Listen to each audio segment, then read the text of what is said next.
What is up, everyone? I'm Jeff Lund, and this is the Mediocre Alaskan podcast where we are intolerant of weak-minded attitudes that keep people from pursuing new and exciting things in the areas of fitness, outdoors, and general lifestyle. Talking with my buddy Sean Heismann today. He is the owner and brewer at Bawden Street Brewing Co. here in Ketchikan, Alaska. Awesome place. They have great beer because he is a passionate dude and he talks about beer the way some people talk about wine. So we're going to talk about the differences between the stereotypes when it comes to wine versus beer and how beer should be greatly appreciated and not just be subjective to the stereotype of, oh, you get this IPA and you watch the game while you have a burger or something like that. So Sean's going to talk about that, talk about how Ketchikan has welcomed and has supported the brewery and appreciated the fine craft that he does. We're also going to talk about this in two parts. So the first part is going to be all the background, and the second part is going to be an actual tasting where Sean takes us through his beers that he has on tap. That is all coming up here in episode 70. Make sure you go to themediocrealaskan.com for content and other things Alaskan, by an Alaskan, not just some dude who lives here part of the year. Here we go. Style and overclocking on the hops in an American style.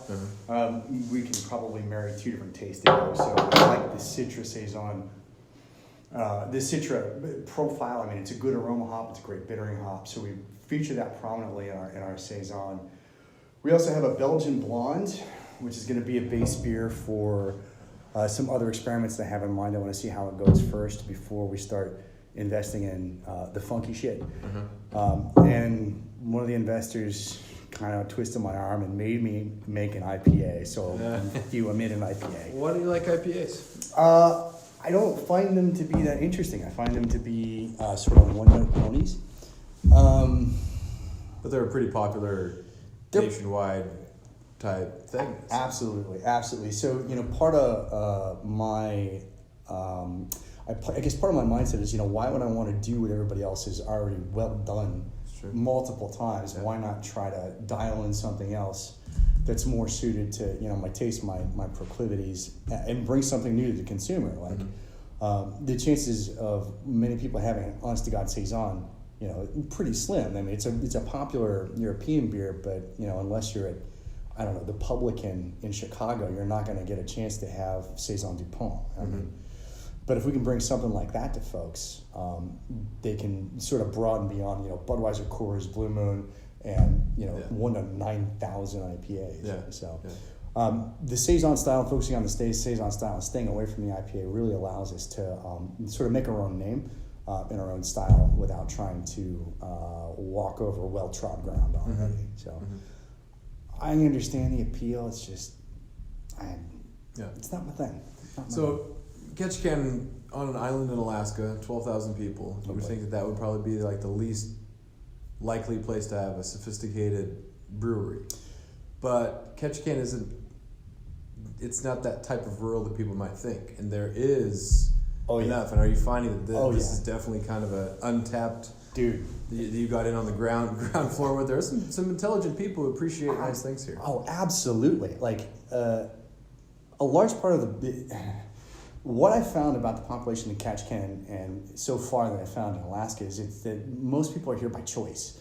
Most people come here, they've been exposed to other things, and they bring their own tastes and their own sets of values to things.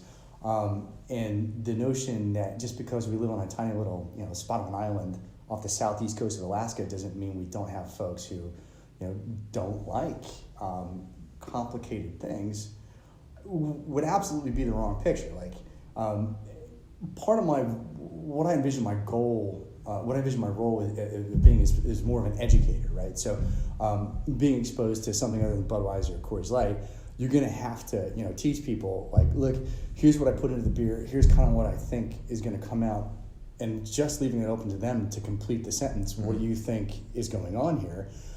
You can get just about anybody interested in something that seems foreign or fancy or different or whatever.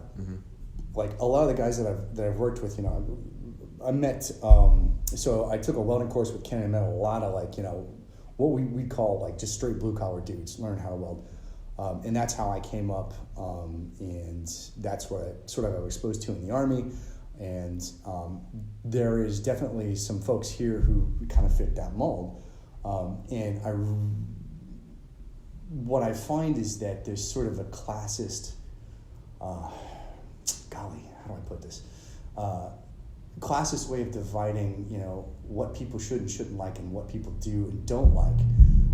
That all it takes is like, look, just make a pint of beer to guard available to somebody and say, hey, if you like Alaskan Amber, you should try this beer. Mm-hmm. Then we talk to them about, here's the history of the beer, use this payment for French farmhands. Here's some of the complicated stuff that went into making it. Here's why it's not so complicated. And, oh, you like it, by the way? Crazy, isn't it? Mm-hmm. So in response to your question, this is the sort of a backdoor way of explaining it. I envision a large part of my role here to be sort of like an educator. An educator sort of like exposes people to new things and explains it to them and lets them fill in the rest of the blank. Mm-hmm. And so I think this town is ripe for something like that. There are so many just smart folks who don't have a chance to get the kind of funky stuff that I'm purveying downstairs. Mm-hmm. So. Well, it's a nice town, and one of the reasons that it's successful during the winter is that you have the arts fair and you have the Ted Ferry Center, which is an amazing place for local talent. The monthly grind, there's definitely a market for people who appreciate nice things, well-crafted things, and of course you got tons of native art. Yep. So definitely a robust community. Is that one of the reasons why you landed here, or how did you land here? Ooh, so you're asking two different questions. How did I get here and why am I still here? Yeah.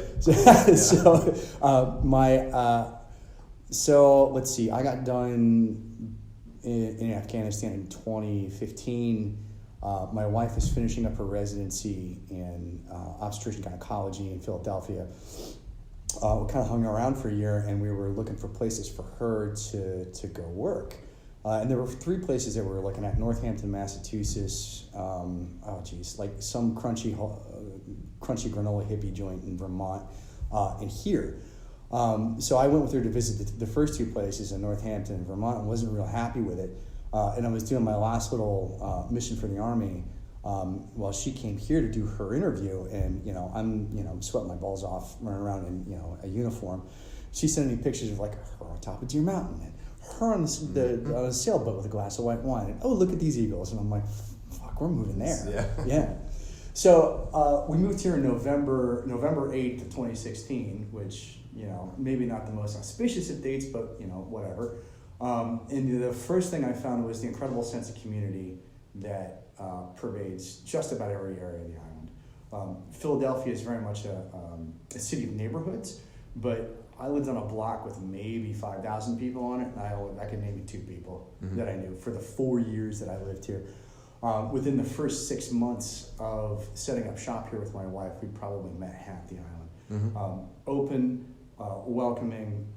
There's division of opinion about a great number of things, but there's a deep-seated understanding that you're going to have to get along with people because you're stuck here on an island with them. And just genuine fellow feeling too. Like I've gotten an unbelievable amount of help getting this project off the ground that wouldn't have happened otherwise had I not had it. So I got here because of my wife, and I'm staying here because of the people who really live here.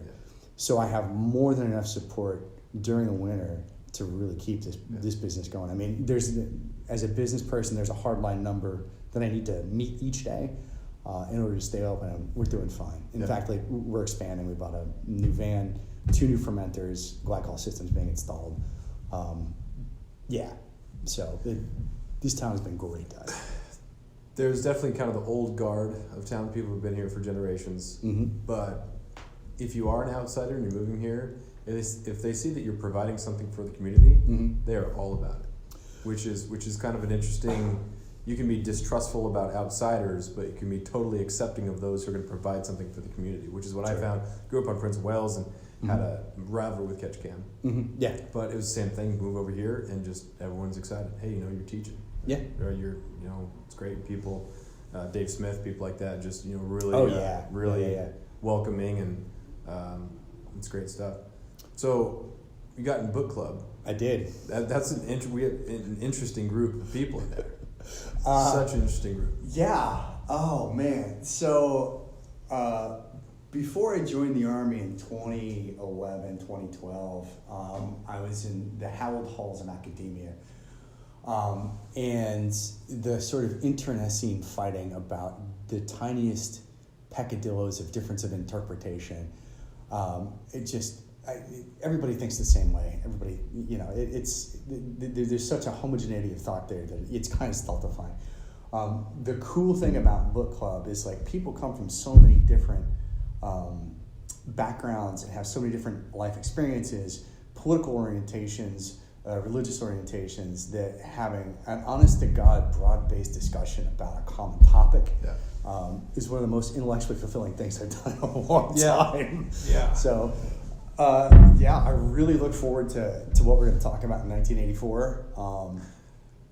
There was other couple of books that Beyond the Crystalline Horizon, is okay. What was the one we read after that? Do you remember that one? I don't remember those. It's tough with basketball season going through. I was trying to remember the one that when you brought, maybe it was at Mercer's place, when you brought over a couple of stouts and you were like just getting the feedback from people where. Oh no, that was Pader's place. Oh, that was the Vance book. Were you there for the Vance book?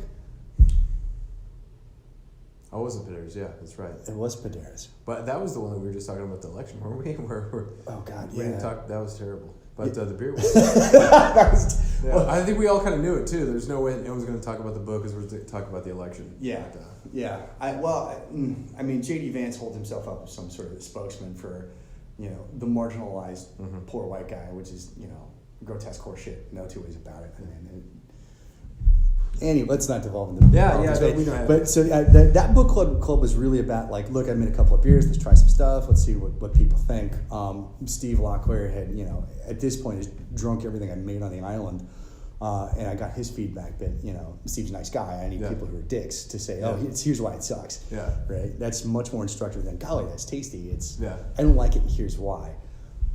Is the best feedback that I got from a lot of folks. So yeah, that was a fun time. Yeah. After years of fine print contracts and getting ripped off by big wireless providers, if we've learned anything, it's that there's always a catch. So when I first heard that Mint Mobile offers premium wireless starting at just $15 a month, I thought, what's the catch? But after talking to them and using their service, it all made sense. There isn't one. Mint Mobile's secret sauce is that they're the first company to sell wireless service online only. They cut out the cost of retail stores and pass those sweet savings directly to you. For anyone who hates their phone bill, Mint Mobile offers premium wireless for just $15 a month.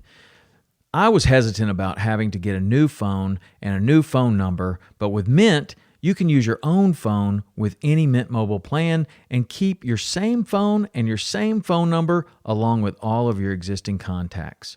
Mint Mobile gives you the best rate whether you're buying for one or for a family, and at Mint, families start at 2 lines. All plans come with unlimited talk and text plus high-speed data delivered on the nation's largest 5G network. Switch to Mint Mobile and get premium wireless service starting at just $15 a month. To get your new wireless plan for just $15 a month and to get the plans shipped to your door for free, go to mintmobile.com/waypoint. That is mintmobile.com/waypoint. Cut your wireless bill to $15 a month at mintmobile.com/waypoint. It is sophisticated. Some people don't really appreciate the amount of passion you put into it. Like, how do you cope with that? Deal with that? With the people who can't really decipher the nuance, who don't really want to try. And you give them a big old explanation. Here's what it is. Here's why it's important, and they're just In a previous incarnation, I was a teacher, so I'm very well acquainted with. I'm gonna explain to you Kant's categorical imperative, in 4 easy steps, and you're just not gonna give a shit, and that's okay, because there's gonna be a natural distribution of folks who are gonna be interested. The great unlost masses who are like, oh, this is pretty good, and some folks who, no matter what you do, just don't care. If somebody walks into my brewery and walks out with one thing that they like, or one new thing that they haven't tasted before, or one new inspiration to go try something else that's similar, mission accomplished. Also, if I've separated them for some of their money, also mission accomplished. But that's kind of hand in hand here. Right. That doesn't worry me so much. I dislike empty criticism. I love informative criticism. I don't like your beer because, or your beer didn't taste good because, and that because always tells me something. And I'm willing to engage in dialogue with somebody like that. If somebody comes in and says, I don't like it, and it's like, well, okay, I get to disregard you because you really haven't given me a reason, and I don't. What do I do with that? Yeah. Right. So I take that kind of feedback seriously. I didn't like it. I didn't like it because if you just say to me, I didn't like it, wasn't for me. Cool, go on, fine, carry on. At first, I took it very personally. What do you mean this isn't the best thing you've ever had? What? You've never had this? I cared about this. Yeah, a lot. right. So, that was sort of like a growing. So it's one thing to be passionate about a thing, and it's okay to take the ego out of it, right? So I made that beer as best as I could. I brought whatever level of skill and expertise I had to it. Here's my best effort. It speaks for itself, and then just let it go. If somebody comes back and says, this is a little bit too sticky on the tongue, or this wasn't dry enough, or this was too bitter, or this wasn't bitter enough, I'll take that into consideration with the goal I was trying to achieve. And it could be there's a mismatch of tastes. There's a thing I'm trying to present to you. You may not like it, and you may have a good reason for why you may not like it, and that feedback could be informative to me to better fulfill the vision I have for the beer. But if it's just, I don't like bitter things, I'm like, well, fuck you. Go lick some rock candy. I don't care. Mm-hmm. So. It took me a while to develop the maturity to be able to deal with that kind of criticism, but at 42, I'm still learning. So. Yeah. What about the difference between the way people will approach wine and people will approach beer? There should be no difference, bluntly. But there should be no difference. Which just listening to the way that you describe it and the passion you have behind it, and how there's so much more. It's alive. It's a real thing. Whereas people don't approach. They see brewery and like, oh, cool, let's get some local beer. Yeah. It's not at all. Well, so I think there are a couple things. Again, education. In some respects, I think beer is far more complicated than wine, right? Beer is very much a living organism, right? So it's going to respond to intake of oxygen. It's going to exude CO2. It's got living yeast that metabolize sugars.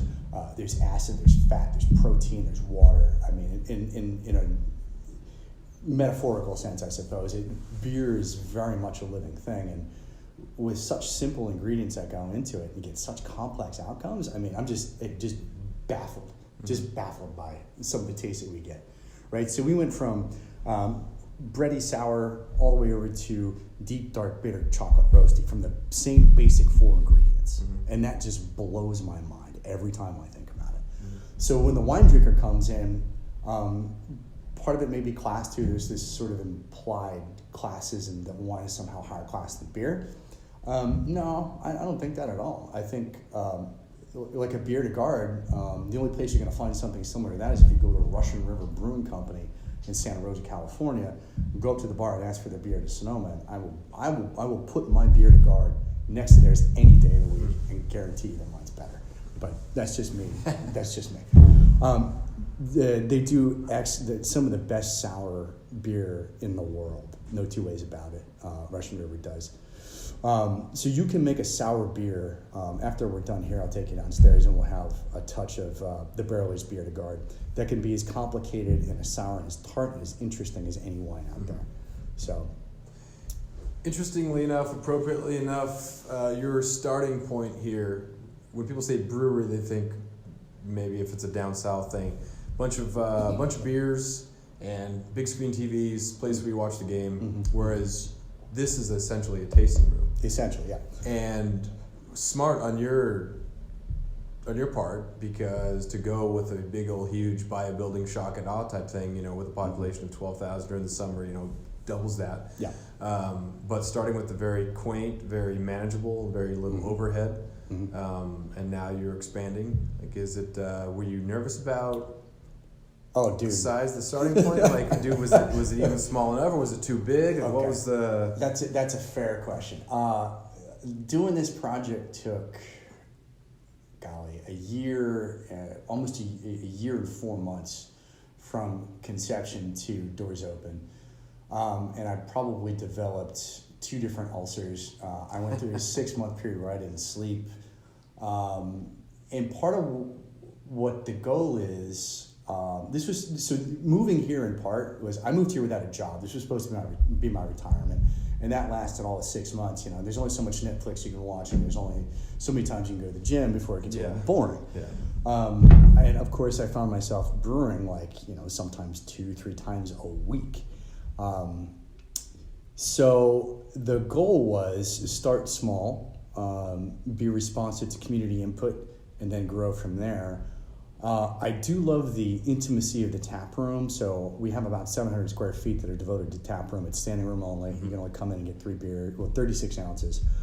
Then you either buy some to go or you move on to your next spot. So we don't have people hanging out for a long period of time, but whenever I do launch something new or somebody finds out that their favorite beer is about to go off tap, we will have folks come in and try track that down. So that was kind of the goal. How small could we start, still be profitable, and then expand from there in response to community input. And so far, we're doing great. I mean, in my 5-year plan, we've probably gotten up to about year 2.5 already. So part of me is a little nervous about that. What if we're expanding too fast? What if we've overcapitalized? What if we've overextended? So probably for the next season is going to be take real stock about where we're at. Try to do some better outreach with the local bars and restaurants. Do some better education with the bars and restaurants so servers know what they're serving. And then kind of take it from there. So this time next year, we'll probably be thinking about buying our own building, or buying this building, or buying a new building, or something like that. But yeah, the whole goal of start small, work your ass off, minimal capital input, and make it work for you. That's a wonderful challenge. I love that challenge. Look, you got $75,000 to make it all happen. Go. Which is basically what we had. So yeah, I mean, that's the only way we're going to make any money. And being small like that allows us to be more responsive, right? So when you're a big company, you're a big brewer, and you're buying tons of grain for a line of beers, and if people don't like them, you have sunk costs that you just can't get rid of. Here, we sort of brew on demand. So about 2-3 weeks out before I decide to brew a beer, I post my order in for my fresh ingredients. Ingredients come in, I brew the beer. If it doesn't go over well, that's fine. We just take it off the table and reboot and try something else. Don't have a lot of money hanging out there in the breweries. So I do love that. It is a buttload of work, Jeff. I mean, it's a shit ton of work. There'd be days I'd roll in at 8 in the morning and be here till 3 o'clock at night. Breathe and reboot for the next couple of days, with a brand new baby daughter at the same point, Fortunately, my wife was on maternity leave, and her mom was here to help us out. But yeah, small, nimble, flexible, make smart choices about purchasing, capital expenditures with an eye to expansion. The biggest thing to help me with that was I reached out to a couple of distributors hey, what are you guys looking for in a beer? What are your customers looking for in a beer? And we tailored our purchasing decisions based on that. So at some point here soon, we will be chasing down a distribution deal. The hard part is going to be getting it off the island, right? Yeah. So this is the real logistic bottleneck, right? Getting stuff here means I have to get stuff off. Yeah. So, for example, the cost of a brand new steel keg, 6-barrel, is anywhere from the tiny little kegs, $90 to $110 plus. We'll say about $15 to $20 of shipping per keg. And that's going to go to and from, plus the cost of the ingredients, plus the energy inputs, plus the rent, plus the labor.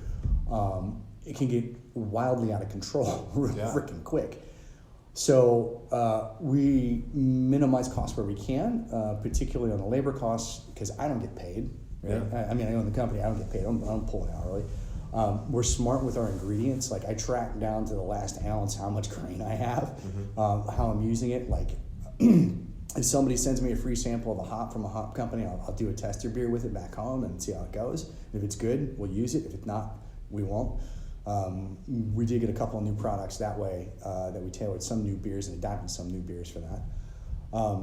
But shipping is really the big logistic bottleneck, and we're going to start exploring using disposable PET kegs for use off the island. So they would be shipped here, I'd fill them up and ship them back off to the distributor in Washington. So that's been the biggest thing to overcome, because you just can't get around the fact that stuff has to come here by boat, and there's going to be a fixed cost, and it's stuck. But every place else, because we're small, we can kind of adjust to our needs as we need to. So so that was the goal. To circle back to your question, like, start small. It was terrifying for about a year. It's still terrifying now. Be adaptable. Look to the future to see where folks want us to be, and kind of fit the next steps as we go. I mean, there's certainly things that I want to do. Like, I want a barrel program. Like, Anchorage Brewing Company makes the beer that I want to make. They make some of the best beers on the planet, bar none. We're going to start venturing into the that kind of all Brit brew territory with the addition of two new fermenters, while maintaining the beers that we like so far. Using the beers that you just tasted downstairs now in the summer and fall when the tourists get here. So during the spring, we'll have some special stuff that the tourists won't get, like the Imperial Porter the tourists won't get. I wager that the Imperial Stout the tourists won't get either. Because that's more of a winter beer, and I want to keep something here for us. So, what was the most exciting thing and most terrifying thing going forward, or is it both the same? Oh God, it was both. Jesus, Joseph and Mary, I don't even know where to begin on that one. There were a couple of times where I was trekking from the house. I lived just up the street down to the office, where I'm like, man, there's a sense of inevitability to this. It's going to happen whether I want it to or not. And there were other times where it was like, there's nothing I can do to make this thing get off the ground. I cannot make this go. And learning how to reconcile those two opposing feelings was a real growth point.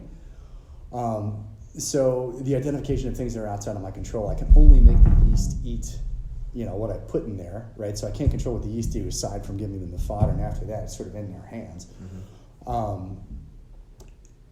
So that's always terrifying. That when you put when you pitch your yeast into the wort, and you don't know, and you did everything you could. Is it really going to take off? Or you put out a new beer, like, how are people going to respond to this? Or you roll out a new T-shirt, is this really what people are going to buy? Those kinds of things are terrifying. I think the worst thing is really the blind, faceless criticism that shows up on the internet. Like, the internet is both the best thing we've ever invented, like the worst thing ever. Like, I just hate and love the internet. Like, Facebook, I hate with a passion. There's just no two ways about it. But that blind, faceless criticism of the nattering nabobs of negativity on the faceless internet really just get under my craw until you take a step back and just ignore it. Spending the money, whatever. I mean, I can always psychotically distance myself from it's not really my money, even though it really is. In a previous incarnation, I worked for medical logistics for the 99th Regional Support Command for the United States Army Reserve. So I was responsible for medical maintenance and purchasing for everything, all the reserve units from basically Maine down to Florida, and then as far west as Ohio. So sometimes you'll have to do a fielding for a unit that's in excess of $12, $15 million that's going to get sent over. Soldiers aren't going to take care of it. Users aren't going to take care of it. Patients aren't going to take care of it. It's going to come back, and you're going to lose 30% of the value of that equipment fielding. So that kind of thing didn't really bother me that much, like the money part. But whether or not people like the beer, that bugs the fuck out of me. So again, that's why if you come at me with reasons drawn and say look, I don't like the beer and here's why, listen, I'll talk to you all day. If you're just like, I don't like it, I'm like, go watch the Kardashians and leave me alone. Troll people on the internet, right? The marketing aspect of this is totally different too, because so as much as you don't like the internet, and Facebook comments, same stuff too. Like Yeah. As a freelance writer, it's ridiculous to not have some sort of online presence Sure. because you don't have to worry about it. So how do you reconcile that? How do you partake in it enough in order to make it positive and use the free marketing? Because word of mouth is very powerful, but still having some sort of online presence is important. So how do you Exactly. So recognition of the market that we're actually operating in was the first thing. First, again, the C words popped up a lot in this conversation, community. You know, we make the beer for the folks here. We taste test it with you guys first before we roll it out for the ships. So word of mouth here now is the most powerful advertising that you're going to get. So, you know, a tourist comes off the boat, they stop, you know, a local, they say, hey, where's your local beer? It should be this guy they're going to. That being said, so I mean, the majority of our marketing strategy is based on word of mouth. We do some Instagram stuff because it's relatively low cost input. You take a picture from your phone, you label it, hashtag, move on with your life. I dislike Mark Zuckerberg having any information about me or my customers, so that's why we don't push the Facebook stuff. At some point soon, we'll be doing a website. It's just, you know, let's establish ourselves here in the community first before we start overextending ourselves via the web, because it's really easy to get out over your skis. And I'm much more concerned with, you know, you're throwing a party at your house on Friday night, come to me for a keg. Yeah. Right. So that's sort of our marketing strategy is I want to be the best brewer on this block, and then the best brewer on this street, the best brewer in the city, and then we'll take it from there. Yeah. So anything else is too soon. Too soon. So that's my marketing strategy. Nice. As long as you like it. That's right. That's right. Anything else to add, man? Appreciate taking some of your Sunday here to talk about stuff. Anything else to add?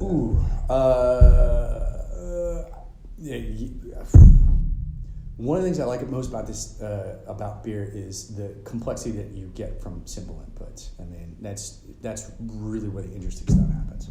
Full stop. Yeah, cool. That's what I got. Where can people find you? We are at 325 Bawden Street in Ketchikan, Alaska. We are Bawden Street Brewing Company, hashtag Bawden Street Brewing on Instagram. You can find us on Facebook. Don't find us on Facebook. There will be a website that comes out soon.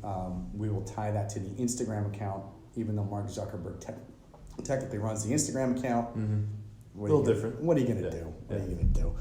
Oh, that guy. So let's go from light to dark. From the left-hand side, we have a traditional German sour beer called a Berliner Weiss. We use North American 2-row pale, Idaho-grown Pilsner. That's it for the grains. This is a technically difficult beer to make because what I do is I get all the sugar out.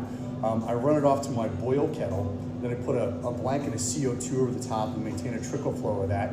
And I pitch in Lactobacillus delbrueckii and let it just feast on the sugar. So what it basically does is it eats that sugar and excretes, which is a fancy way of saying poops out lactic acid. So when you go to taste this, you're going to taste a couple of things. First, you should taste like a bready, doughy taste. You should get a little bit of lactic acid tang on your tongue too. We use very little hops, traditional Czech Saz hops, so it'll be earthy, spicy. Some people taste citrus and floral, but I think those people are crazy. So, how do you know that that's the right combination, or how to do that? That's the research recipe. Oh, this is this is an expert right here. So a lot of drinking.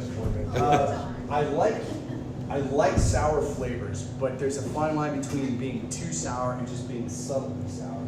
So what the Germans will do is they'll cut some of that sour flavor with what's called woodruff syrup. Woodruff is a common herb that hangs out in Northern Europe, and it's probably available here too, but there's a lady who makes this in Chicago. And so what they'll do is they'll add a little bit of this woodruff syrup to the Berliner Weiss, so it gives it a little bit of like herby, grassy, a little bit of sweet flavor to it. So we'll just do a touch for you here too, John.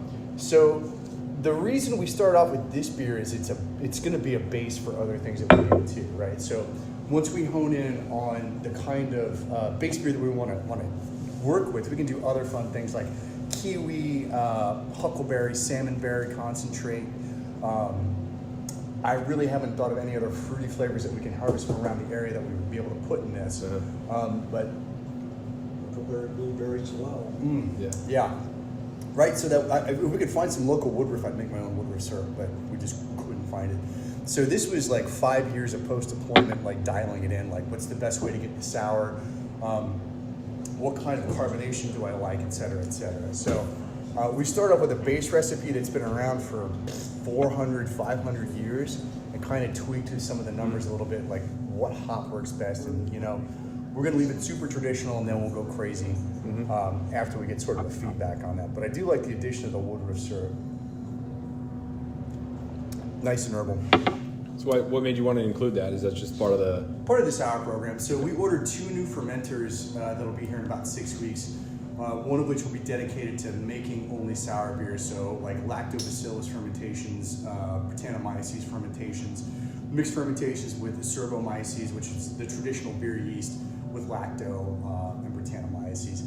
So I like the complexity of the flavor. Like a really good sour beer can be as complex as any red wine out there. And it's amazing with just some simple ingredients. Like you can actually get your lactobacillus to grow right from the grain. You don't have to buy it.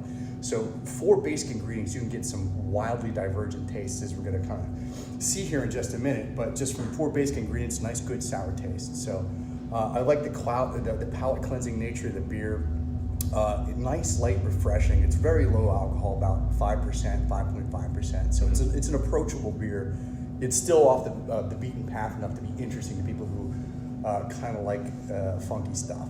So, do you have a lot of people who come in here and are that interested type, or is it just, I'm going to go have beer because it's a brewery and I just want beer? So the 5 months we've been open, it runs into I think we've got 3 basic populations. We got locals like Ken and John who pop in and drink me dry. We have the tourists who are just stumbling up and down the path and they see the sign and they come in. And then we have folks who actually actively seek out breweries when they get off the boat. So the good thing about a large tourist population is that, you know, you get folks from all over. So we had a brewer from Alchemy Brewing in Vermont, which is like super famous in the East Coast. These guys will have lines out the door for their beer. He came in, had some of our stuff, was like, you know, this is amazing stuff, it's really good. Other startup brewers who are on their tours stop by like, hey, how did you do this? What can I look forward to? And so those would be the 3 basic populations: locals, tourists who stumble into us, and tourists who actively seek us out. So we try to hit them all. So the funky stuff for the guys who actively seek us out, something approachable for the locals, and for the folks who just kind of stumble in, well, you get what you get. So. Okay. Cool. So the next beer that we have is what's called a bière blanche. This is a wheat-heavy beer. It's a French version of a Belgian wit. So what we're going to taste here is Pilsner heavy with 2-row pale white wheat, flaked wheat, a couple other surprises. We don't use hops for the bittering agent in this. We use a thing called gentian root.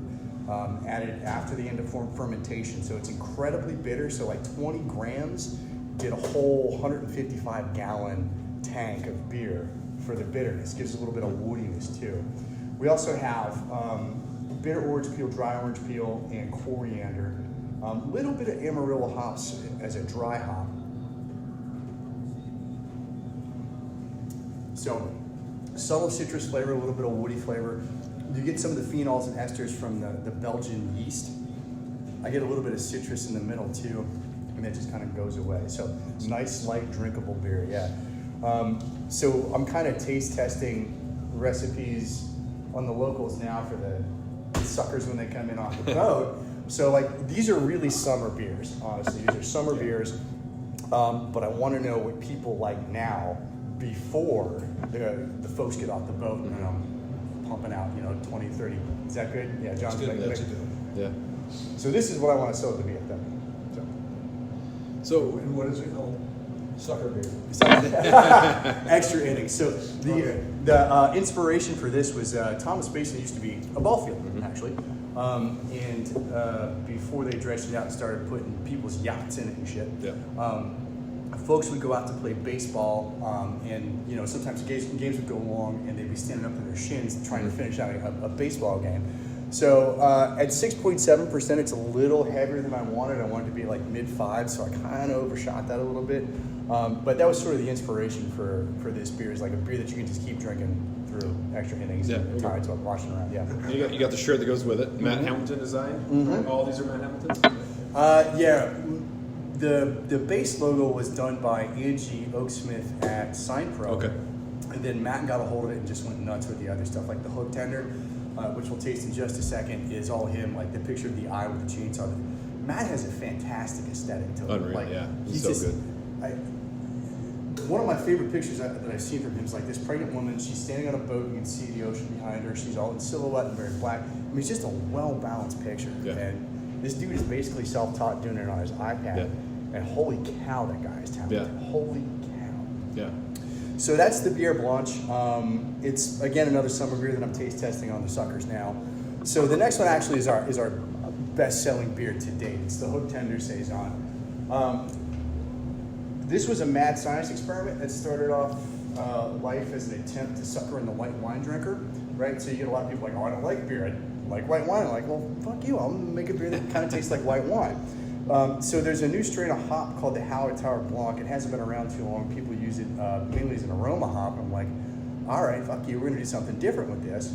So we treat it as a bittering hop, put it at the first wort. So the moment I run the wort from the mash tun to the boil kettle, there's hops there to meet it. And they just stay there throughout the entire boil. Then we do add some more for aroma's taste. But when I smell that, I smell flowers. I smell Sauvignon Blanc, man. I smell a little bit of like a white wine smell to it. It's got a white wine taste to it. Mm-hmm. Now, were you Absolutely the goal. That was born the with goal. this, or is this something that could be developed? My cousin, when he drinks beer, he'll talk about how it tastes like chocolate. And I think, well, this is like 99% beer, Right. and then like a beerish type chocolate. Do you have a sophisticated palate and a smell, or is it totally trained? I was a smoker for most of my life, and I still harbor a love for cigars. But no, I mean, you can acquire some of these things if you just sort of pay attention to what's going around. Like, what are your senses telling you?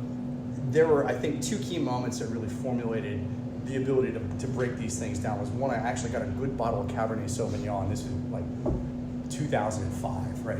I had my first good bottle of wine, and a friend of mine kind of walked me through it, like, look, you're going to smell this, you're going to taste this, it's going to feel like this.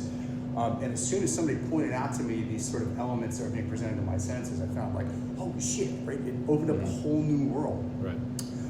And you can sort of apply these to other things too, like cigars are going to have, what's that? Cheese. Mushrooms, right? Yeah. Literally everything. You just pay attention to what your senses are telling you. The appreciation of the thing just goes up a lot more. So this should be like a nice, dry, light white wine that doesn't hang around too long. It's going to give you that hint of Sauvignon Blanc and then just go away. Mm-hmm. Like the people know, like it tastes good, not really sure why, Right. and it's good because of something, and it's just those ambiguous terms of good, Yeah. awesome, Yeah. really good, Yeah. Sweet. neat, Yeah. and like heavy, dark, Good. light. You know, those they don't really tell you anything. But So no, that's an interesting observation. Like sometimes you do have to break it down to basics. Like there's certain tastes that are not, you can't replicate anywhere else. Like the taste of an onion, taste the garlic, the smell of parsley, chocolate bitter basic taste, right? Or coffee, that bitter basic taste. Once you break these down into familiar components and see how they contribute to a flavor profile in a beer, the consumer can start to pick apart what they like and don't like of the beer themselves. That took a while to cultivate, Yeah. right? It took a while for me to like sit back and just pay attention to what my tongue was telling me, what my nose was telling me. Yeah. So this is definitely a skill one can acquire. No two ways about it. And the last one, we saved this one for last because it's really a big boy beer. 50 IBUs, so it's probably the most tangibly bitter of the bunch. It's straight coffee, chocolate. Should be a little on the drier side. I've had all of them. Good, excellent. Yeah, that's the Imperial Stout.